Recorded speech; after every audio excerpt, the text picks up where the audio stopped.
What you're saying is he's part of a whole system that is not just Harvey Weinstein at all. It's like a lot of people are participating in this. Yeah. Like everybody.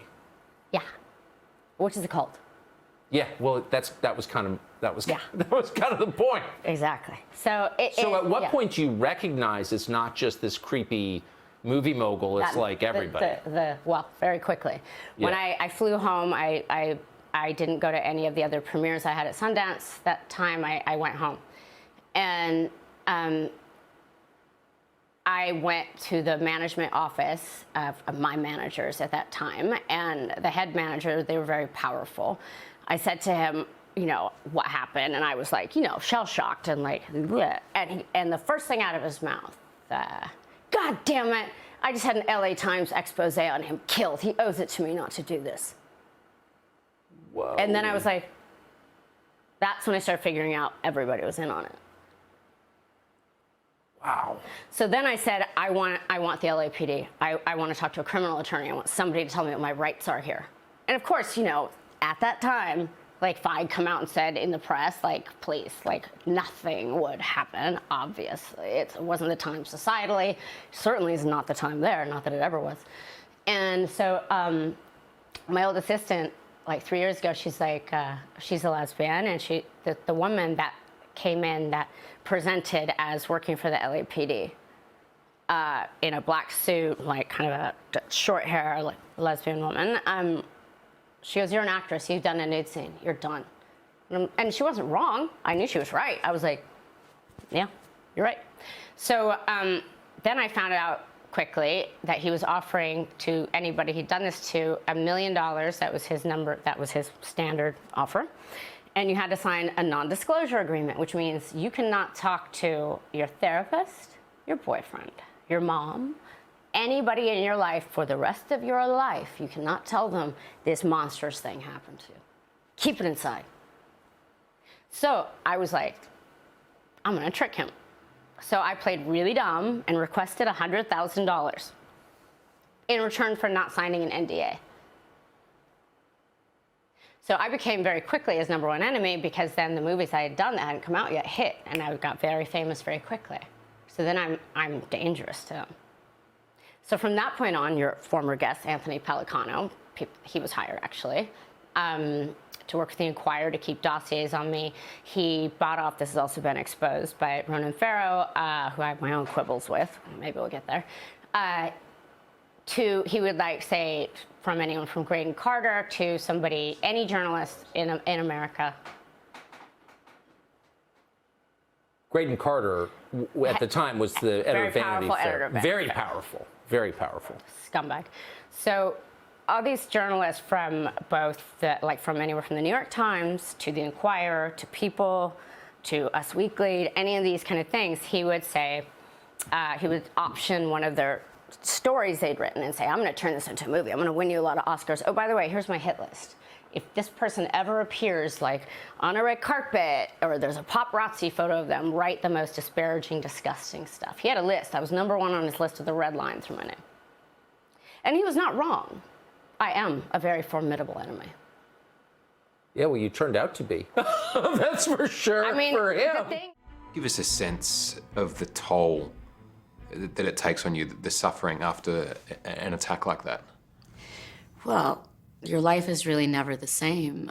You know, you want it to be desperately. When you do get attacked, there's a huge part of you that's like, can we just go back to the hour before this happened where I was me?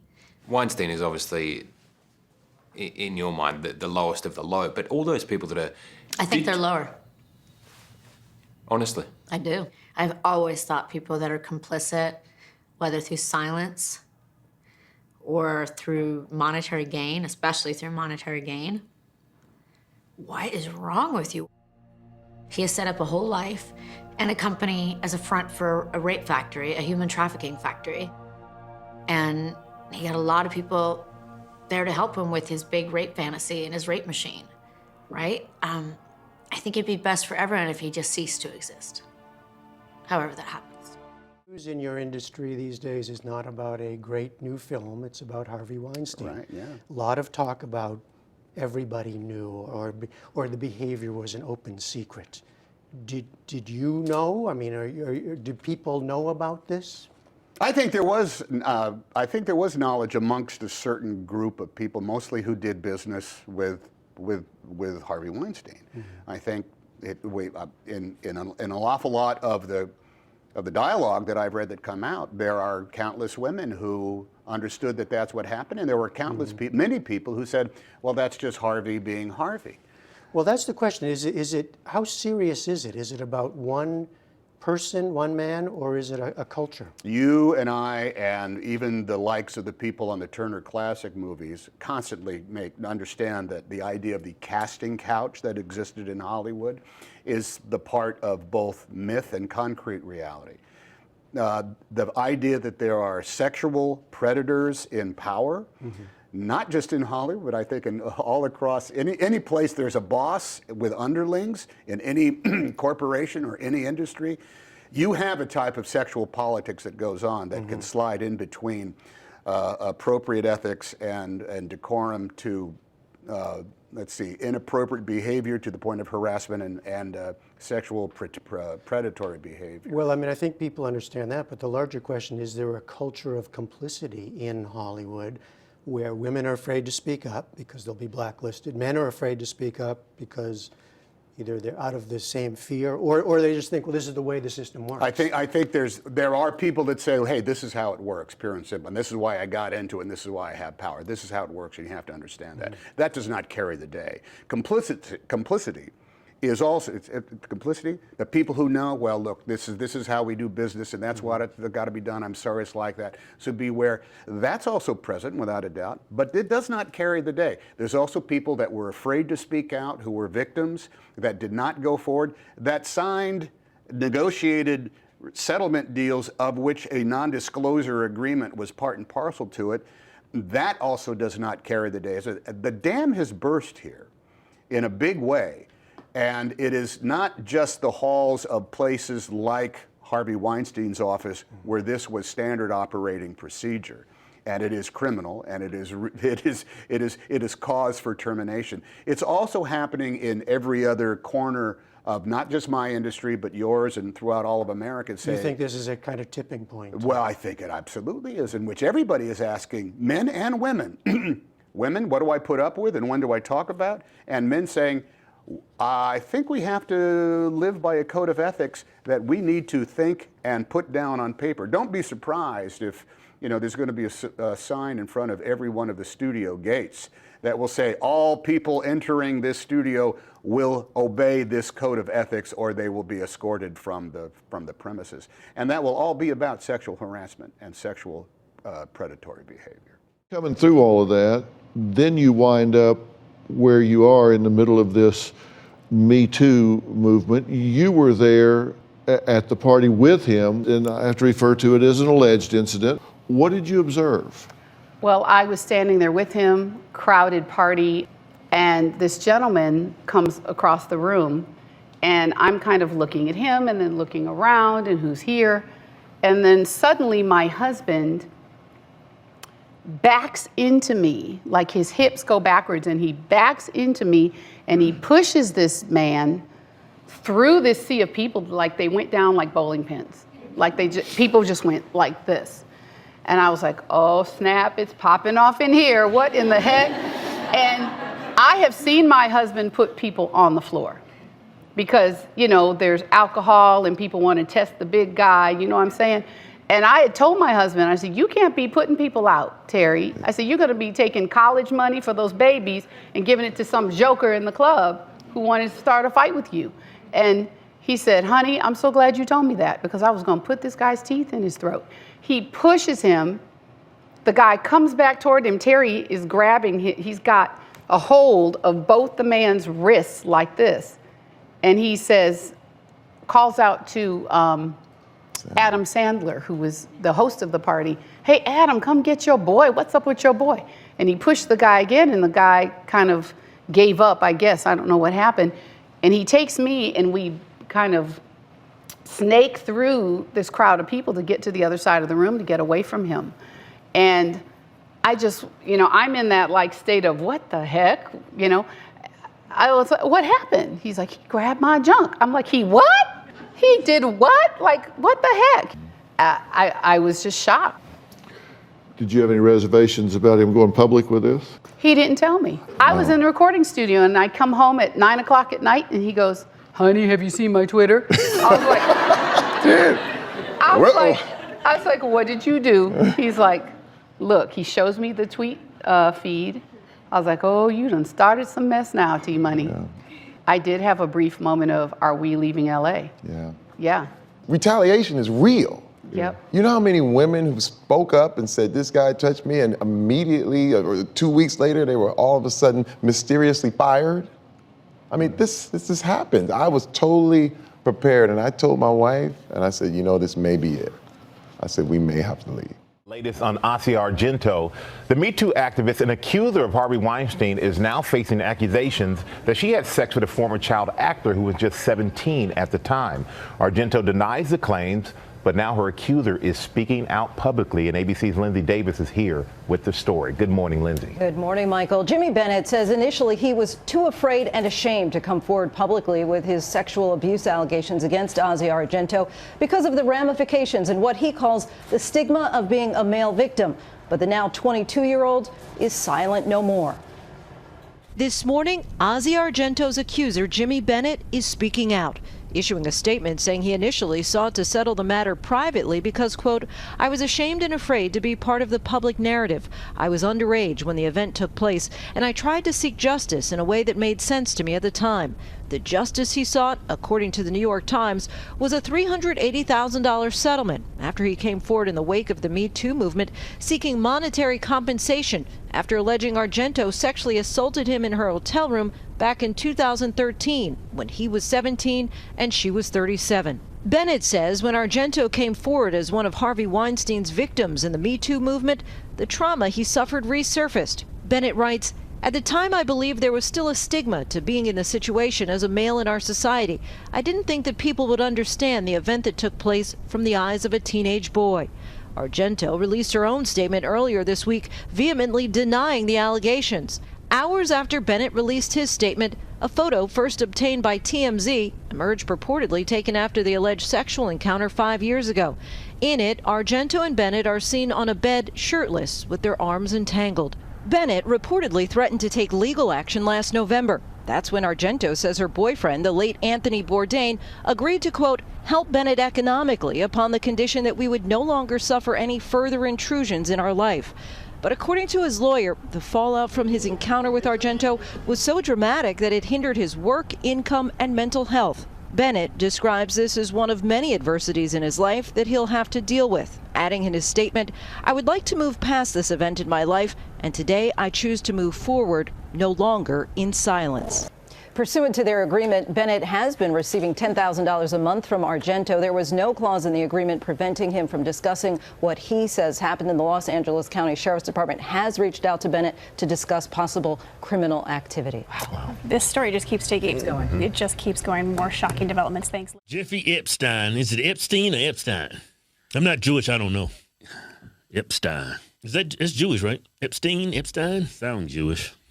He's damn Jews, man.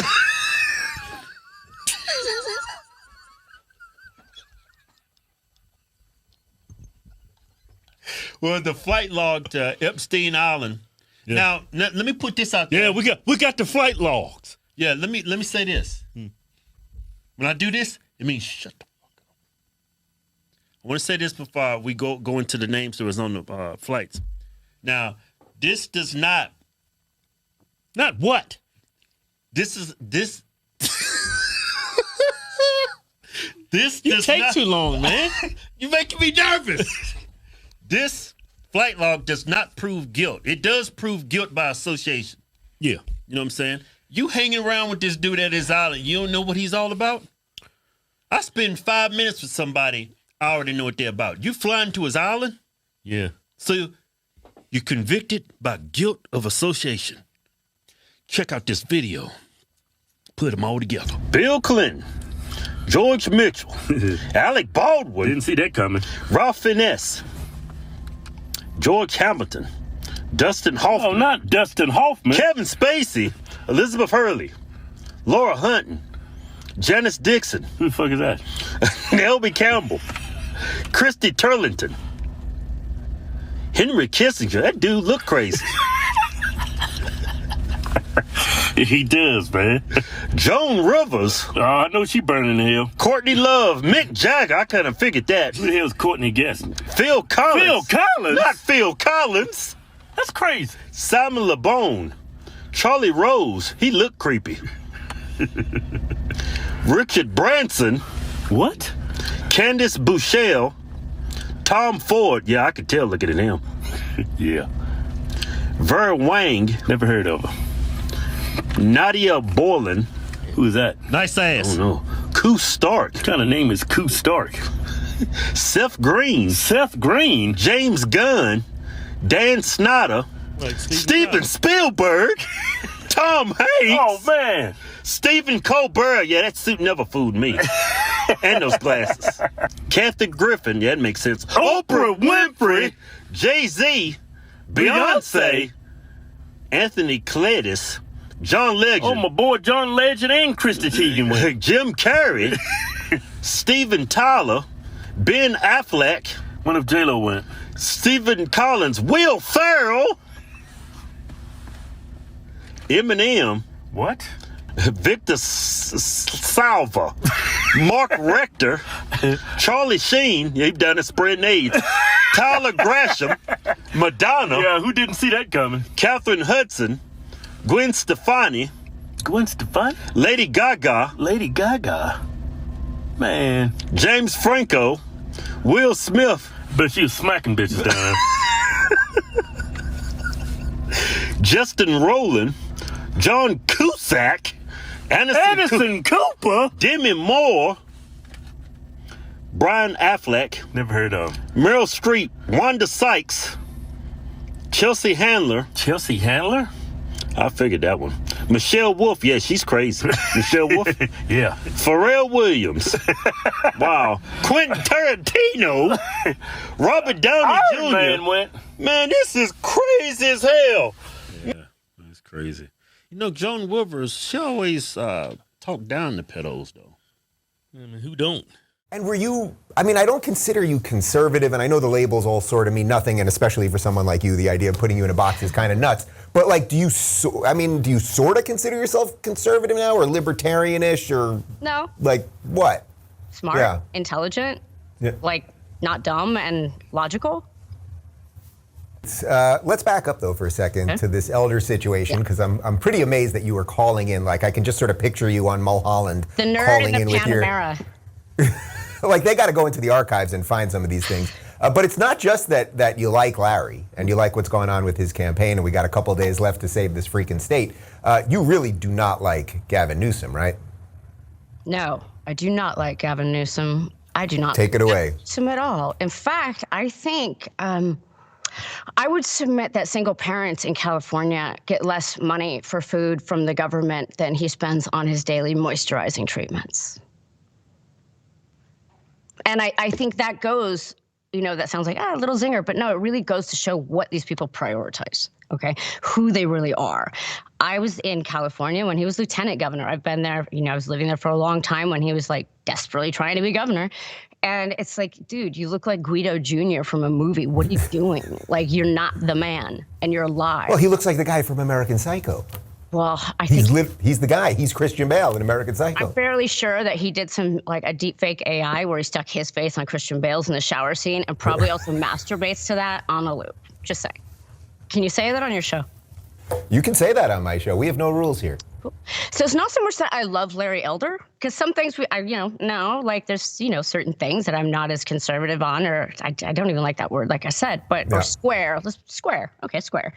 I'm a little bit more like, I like weirdos. I like tiny adventures. I like seeing where the night goes. Hey, but I also like his mind. I like his dedication. I love his passion. I love the fact that he is a true patriot. What we need is patriots. What we need are patriots. I am a patriot. You are a patriot. Anybody can be a patriot. The non-voter can be a patriot. Gavin Newsom, not a patriot. There. Now you see when I flash anger, people always think I'm like that all the time. It's like a thundercloud, and then I'm back to me. But I had to get that. Yeah, and that was hopeful, not anger. Thank you. That's what I think. People always say angry, and I'm like passionate, and like, and I feel like I'm like the cheerleader. Like, come on, we can do this, people. We've got this. Rise up. You know what's been happening to you. You know what the truth is. Stop suspecting it and go into the fact that it is a fact. Okay, let's operate from a point of fact at this point. Not that I get so many people, most especially American media likes to do this to me. So you feel this way. No, I didn't tell you how I felt about it. I told you today the sky was blue in Los Angeles. I did not tell you, wow, I feel really great or horrible that the sky was blue. The sky's blue. So it's like gaslighting, and they do it individually. And cult members, cult structural societies, what they mistake is that they, in the movies, and I grew up in one, I would know. I have like a PhD in that. But how I diagnose it in the US, I'll take that as my test model, is that, where they always get it wrong in films, literature, this and that, is that it's portrayed as like this Svengali where everyone's just kind of nodding and it goes about in their drone-like way. It's not quite like that.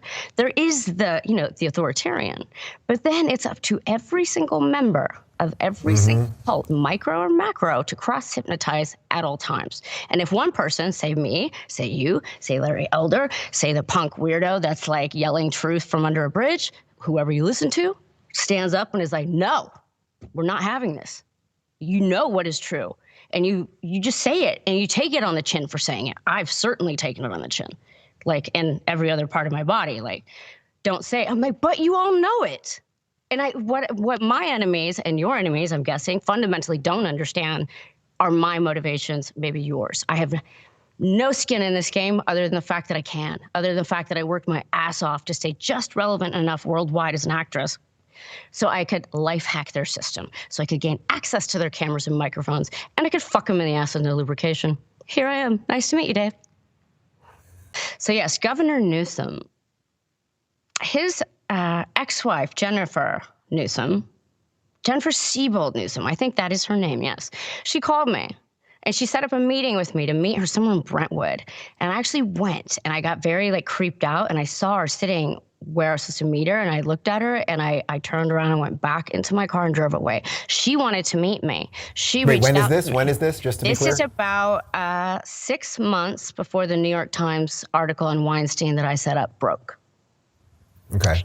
And she called me on behalf of a Theranos board member, the longtime lawyer of Hillary and Bill and Clinton and Weinstein, one David Boyce. So this woman, I don't know, some blonde lady named with the last name of Newsom, cold calls me, and it's like, David Boyce wants to know what it would take to make you happy. 6 months before the Weinstein story. What it would take to make you happy, which you took as, for those that might be playing along a little bit slowly? I don't know. I don't know if it would be fiscal remuneration. I don't know. Absolutely nothing would make me happy. You falling off the planet, David Boyce, and your whole company. If you all fall off the planet, I would be happy. Since you cannot do that, I will remain unhappy with you, and you shall deal with my displeasure. But they're scary. These are operators. They're tied into SDK Knickerbocker. They're tied into Hillary. They're tied into Nancy Pelosi. This is all backdoor bullshit for their gain, and we're tired of it. We're suffering. People are dying. Not just because stupid-ass COVID, but because their fucking system is fucking killing us, and I've had it, and I think a lot of us had. So now it's time to go from feeling, I feel this is all bullshit, to fact, it is all bullshit, and vote Larry Elder. Because why? Why the fuck not? What have you got to lose? How's it going, people? How's your systemite society working for you? Try something different. Might as well. Just to be totally clear here, Gavin Newsom's wife or ex-wife wanted to sit down with you, which then turned out to be on the phone, where she said, what can Harvey Weinstein's lawyer do to make this story go away? Gavin, what's the connection to Gavin Newsom's wife? Why was it that she was the one that was calling you? Mystified me too, because they tried every way they could. They tried every single way they could to get to me. I mean, my literary agency, Dupree Miller, who I hired to represent me, to shepherd and protect my book from Weinstein. Jan Miller, it's a big literary firm, and they were secretly exposed. They were exposed for secretly working with Weinstein the entire time they're supposed to be protecting my book. They were exposed in the New York Times for that. And when I met her, this Jan Miller woman, she was bragging about like giving a $15,000 plate dinner for David Boyce and Bill and Hillary that night in Dallas. So, you know, do the math. It's all connected. It is all connected. One at a time, I am coming. You know, Larry, I'm really curious about, I know you've been working hard, and it looks like, you know, the fact that they're bringing in these big names, they are threatened by you and your candidacy. I'm worried about fraud. You know, when they found that meth addict with 300 ballots in his the trunk of his car, are you hearing any other stories like that? And how worried are you that that might be part of this election?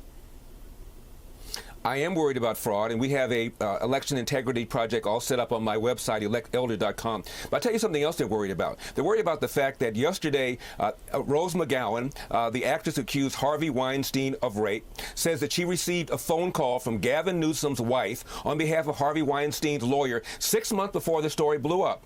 And Gavin Newsom's wife asked Rose, quote, "What can we do to make you happy? What can we do to make this story go away?" Close quote. It is a bombshell, and so far, Washington Post, nothing. CNN, nothing. Can you imagine if that accusation had been made against me because during the campaign I was accused of sexism? I would be talking about this from now until the day I die. But among the mainstream people, nobody seems to give a rip. That is a bombshell accusation that Gavin Newsom's wife called Rose McGowan 6 months before the Harvey Weinstein story blew up on behalf of Harvey Weinstein's lawyer and said, "What can we do to make this story go away?" And the mainstream media doesn't seem to care. Pourquoi? It's shocking too that a woman in a gorilla mask would try to throw an egg at you. Thankfully, she has such a bad arm and so unathletic she missed it. And and they don't talk about it. They don't put it in the LA Times. I mean, it's unbelievable that that's on a story. Then you can have your opinion person say whatever they want to say, but that's news, and it's ridiculous news, but it's news. Real quick. Brian, it is news, and the LA Times referred to me as the black face of white supremacy.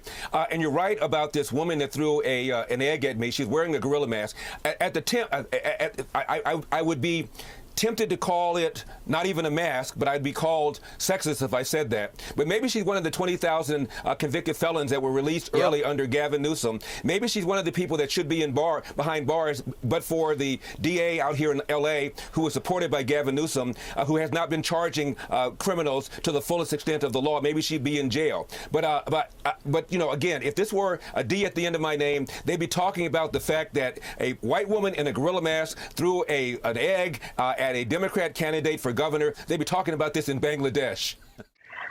Well, as some of you know, as some of you don't know, if you've heard my name or read anything on me in the media, I grew up in a cult, and it was a very famous cult called Children of God, and it gave me a superpower.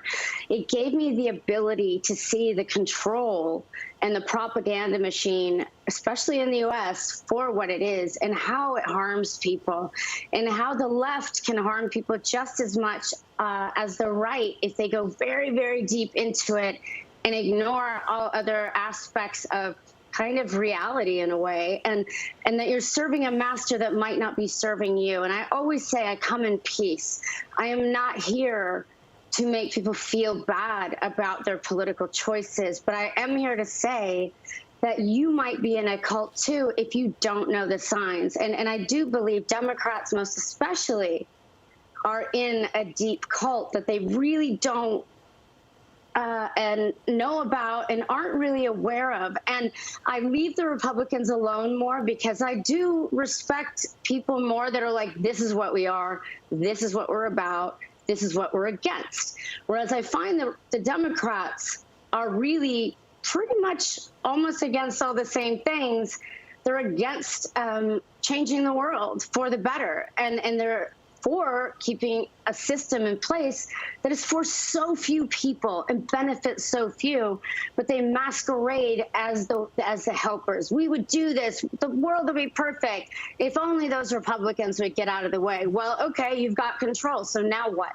What are you going to do to make the world better? You know, Harvey would talk to me about women that he'd had affairs with. I didn't necessarily believe them, quite honestly, because to believe them would be to believe kind of the worst of some actresses who were friends of mine. I knew he was an you know? I mean, He was proud of that. I did 5 movies in quick succession. He signed me up for a 3-picture deal, and I didn't work with him again after that. But I was there kind of that was the height of his power, and that was his legend. That was his whole kind of MO. Like, you know, could you survive a meeting with Harvey? Could you stand up for yourself? And the people who worked for him were like, you know, I'm coming here to make good movies. Miramax was the place, really the place that was making great stuff in the 90s. This level of criminal sexual predation is not something that I ever thought was going on. Absolutely not. I knew the story about Gwyneth from Ben because he was with her after Brad, but I was working with Gwyneth, with Harvey, you know, on Ripley. Tom Ripley. Tom Ripley? We were at Princeton together.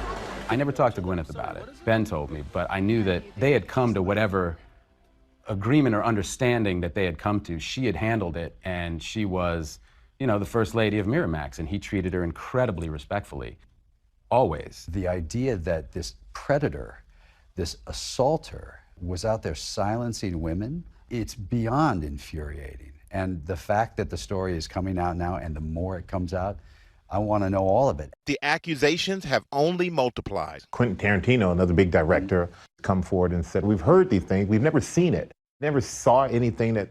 He didn't do it out in the open. Yeah. If there was ever an event or something that I was at in public with Harvey, and he was doing this kind of thing, and there's some woman who was somehow assaulted, and I somehow missed it, then I'm sorry. How do we change? What do you see as change? You're a powerful man in this business. There has to be a comeuppance for all of this, all of the people who are part of that chain. And then we have to make it safe for people to feel that they can talk about this. And in doing that, I think that'll scare away that kind of behavior.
spoken, dare to believe over one last time.